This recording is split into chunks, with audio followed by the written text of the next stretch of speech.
Assalamualaikum warahmatullahi wabarakatuh. Bismillahirrahmanirrahim. Alhamdulillahirabbil alamin. Allahumma shalli ala sayyidina Muhammadin wa ala alihi wa ashabihi ajmain. Amma ba'du. Sahabat ilmu rahimakumullah dimanapun berada, kali ini Al-Fakir akan mengetengahkan pengajian lanjutan, masih membahas qada dan qadar. Tepatnya saat ini yang akan kita bahas khusus masalah al-qada. Nanti berikutnya kita bahas al-qadar. Bismillahirrahmanirrahim. Wa qad abda'a Syekh Taqiyuddin An-Nabhani ayyama ibda'in fi isalil fikrah ila uqulina hinama sawara al-insan min khilali nadrah ila af'alih bi annahu ya'ishu fi dairatain. Sungguh Syekh Taqiyuddin An-Nabhani telah memberikan pencerahan yang luar biasa, ya, yang dipahami dengan mudah oleh akal ketika beliau menjelaskan bahwa manusia hidup itu dalam dua area. Al-ula yusaytiru 'alaiha wasaniyah tusaytiru hiya 'alaihi. Area pertama, peristiwa-peristiwa yang dikuasai oleh manusia, tanda petik dikuasai, nanti penafsirannya. Yang kedua, asaniyah tusaytiru hiya 'alaihi, peristiwa-peristiwa yang menguasai, yang memaksa manusia. Wa inda ma akhadha yufassiru al-hadis an hataini dairatain faqala anid dairatil ula bi annaha ad-dairah allati taqa'u fi nitaqi tasarrufatih wa dimni nitaqiha tahsulu af'aluhu allati yaqumu biha bimahdi ikhtiyari. Kemudian beliau menjelaskan apa yang disebut dengan area pertama. Area pertama adalah perbuatan-perbuatan manusia yang terjadi murni atas kehendak, atas pilihan manusia. Jadi manusia sendiri yang memilih, kemudian dia melakukannya. Wa huwa mas'ulun an af'ali hadhihi, dia akan dimintai pertanggungjawaban atas perbuatan yang ini, wa muhasabun 'alaiha, dan akan dihisab.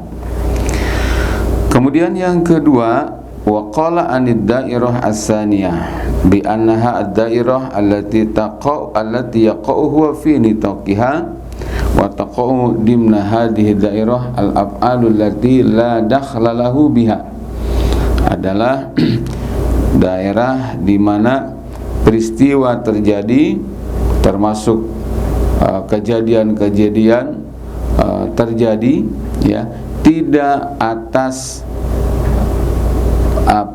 peran manusia, keinginan manusia, tidak. Sawaun au qa'at minhu am alaihi, baik peristiwa itu timbul dari diri manusia atau menimpa kepada manusia, tapi tidak atas kemauannya manusia, sama sekali tidak. Nah, kemudian wa dzakara anna hadhil af'al qismani, beliau menjelaskan bagian kedua ini terbagi menjadi dua lagi. Al-qismul awal af'alun yaqtadiha nizamul wujud, peristiwa-peristiwa atau perbuatan terjadi sesuai sunnatullah. Fahuwa yakhda'u laha, manusia tunduk kepadanya. Wa yasiru bihasbiha sayran jabariyah, manusia berjalan secara dipaksa mengikuti sunnatullah. Li'annahu yasiru ma'al kaun wa ma'al hayat tibqa nizamin makhsusin la yatakhallafu. Dalam ranah ini manusia berjalan mengikuti alam dan kehidupan sesuai dengan ketentuan sunnatullah yang Allah tetapkan. Wa amalul insan fi hadid dairah taqa'u ala ghairi iradatin minhu. Semua perbuatan manusia dalam ranah ini murni, tidak atas kemauan dia. Wa huwa fiha musayyarun wa laysa bimukhayyar. Betul, dalam ranah ini dia betul-betul dipaksa. Apa contohnya? Kita hadirkan 2 contoh saja ya. Minha anal insan ata ila dunya ala ghairi iradatih. Manusia lahir ke dunia ini tidak atas kemauan manusia itu. Tiba-tiba oleh Allah dikehendaki lahir saja ke dunia. Wa sayadhabu anha ala ghairi iradatih. Juga dia akan meninggalkan dunia ini tidak atas kemauan dia. Kapan dia mati, Allah yang menghendaki secara paksa ya. Contoh yang kedua, wala yastati'u ayyatira bi jismihi faqat fil hawa. Manusia terlahir ke dunia dipaksa oleh Allah tidak bersayap sehingga tidak bisa terbang. Sunatullahnya yang bisa terbang itu ya burung, kalau manusia tidak. Nah, itu yang pertama. Peristiwanya terjadi dipaksa oleh Allah, tidak atas kemauan manusia. Plus yang ketiga, sesuai dengan sunatullah ya. Kemudian yang kedua, sahabat ilmu, al-qismus tsani taqa'u fihi al-af'al allati laysat fi maqduril insan. Ya, perbuatan atau peristiwa terjadi di luar kemampuan manusia, hampir mirip dengan yang tadi. Wallati la qibala lahu bidaf'iha, manusia tidak bisa menghindarnya. Wala yaqtadiha nidhamul wujud, akan tetapi ini tidak ada kaitannya dengan sunatullah, nidhamul wujud, tidak. Apa contohnya? Nah, apa penjelasannya? Wahia al-af'al allati tahsulu minhu aw alaih jabron anhu, yaitu peristiwa-peristiwa atau kejadian yang terjadi dari manusia atau menimpa manusia secara paksa. Siapa yang memaksa dalam hal ini? Allah Ta'ala ya. Wala yamliku daf'aha mutlaqan, manusia tidak bisa menolaknya. Ada beberapa contoh di sini. Di antaranya, kama law saqata syahsun an dhahri haitin ala syahsin akhar faqatalahu. Ada orang menaiki kuda misalnya ya. Kemudian kuda itu terjatuh menimpa penonton yang ada di pinggir jalan dan menyebabkan kematian misalnya. Nah, jatuhnya seorang dari kuda tidak atas kemauannya dan juga tidak sunatullah, artinya tiap yang naik kuda mesti jatuh. Kemudian menimpa orang lain yang sedang nonton, juga tidak atas kemauannya dan juga tidak karena sunatullah, artinya setiap jatuh dari kuda mesti nimpa orang dan kemudian meninggal. Tidak begitu. Nah, selesai di sini ya.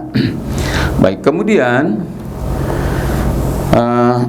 wa ba'da an sannaf as-Syekh rahimahullah al-af'al tilka tasnifat min haitsu annal insan yaqumu biha mujbaron am mukhtaron. Setelah Syekh Taqiyuddin An-Nabhani menjelaskan dari sisi sesungguhnya manusia itu berbuat secara dipaksa atau sebenarnya dia dalam ranah bisa memilih. Satu, wa min haitsu annaha mimma yaqtadiha nidhamul wujud aw laysat mimma yaqtadiha nidhamul wujud, atau ditinjau dari aspek apakah perbuatan itu sesuai dengan sunatullah ataukah tidak ada kaitannya dengan sunatullah. Saatnya kemudian beliau intaqala, beralih topik ya, ila tasnifil af'al min haitsus sawab wal iqab, bicara tentang perbuatan manusia ditinjau dari aspek pahala dan dosa.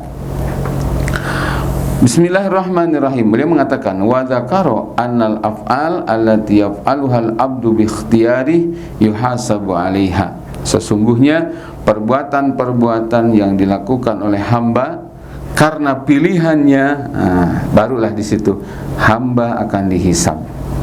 Wa anal af'al allati la dahla lahu biha, adapun perbuatan-perbuatan yang terjadi tidak atas pilihan dia, wa taqa'u minhu aw alaihi ragman anhu, kemudian peristiwa itu terjadi saja menimpa dirinya secara dipaksa, la yuhasabu 'alaiha.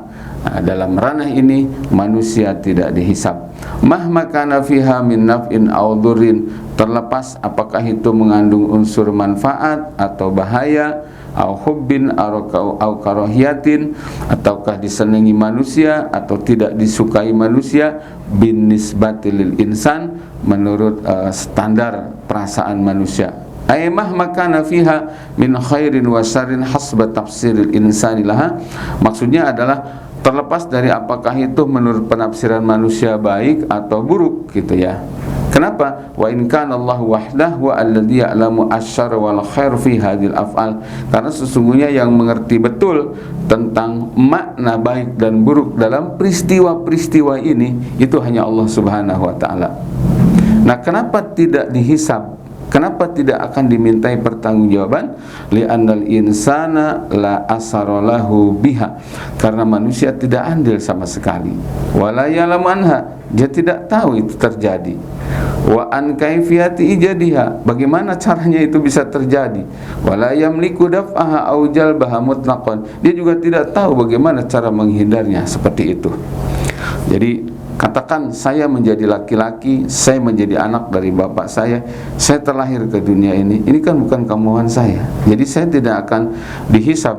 Kenapa kamu jadi laki-laki? Kenapa kamu terlahir ke dunia ini?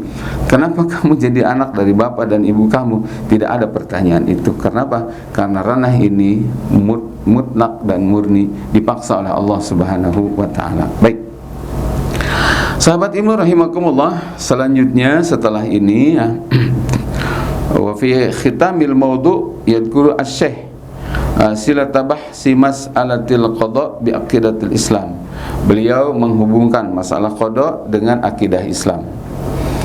Fayaqulu fa inna hadhil af'al allati hasalat minal insan aw alaih, semua perbuatan yang timbul dari manusia atau menimpa manusia, wa in kanat laisat mimma yaqtadihi nidamul wujud, walaupun tidak ada kaitannya dengan sunatullah, walakin ghairi iradatin minhu, akan tetapi perbuatan atau peristiwa itu terjadi dari manusia atau menimpa manusia tanpa kehendak dan pilihan manusia, wa hiya laysat fi maqdurihi, kemudian dia juga tidak bisa menghindarnya, maka fahiya dakhilatun fid dairah allati tusaitiru alaihi. Inilah yang disebut dengan peristiwa-peristiwa dalam area yang memaksa manusia.